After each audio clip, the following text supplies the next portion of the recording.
তারপর একটা সময় পর দেখবেন কাউকে পাত্তা দিতে আপনার আর ভালো লাগবে না।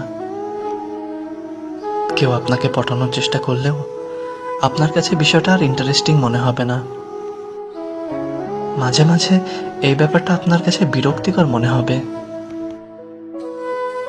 কেউ আপনাকে ছেড়ে ছুড়ে চলে যেতে চাইলেও আপনি তাকে জোর করে ধরে রাখতে চাইবেন না।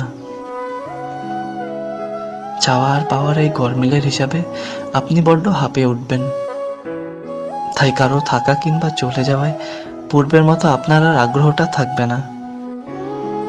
কেউ যদি আপনাকে বলে 2 2 5 হয়, সেখানেও আপনার তর্ক করতে ইচ্ছে করবে না।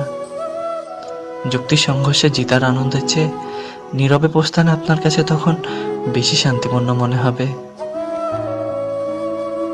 মানুষ তার জীবনে এমন কিছু সময় কিংবা পরিস্থিতির মধ্যে দিয়ে যায় যা তাকে আমূল পরিবর্তন করে দেয়। তার সহজাত স্বভাবের বাইরে গিয়ে একটা অন্যরকম মানুষ হয়ে ওঠার আপ্রাণ চেষ্টা তার মাঝে পরিলক্ষিত হয়। বয়স মানুষের মাঝে ম্যাচুরিটি আনে না, পরিবেশ আর পরিস্থিতি মানুষকে ম্যাচিউর করে তোলে। জীবনে নানা চড়াই উতরাই পার করতে করতে সবার কথা ভাবতে ভাবতে একসময় মানুষ ক্লান্ত হয়ে যায়।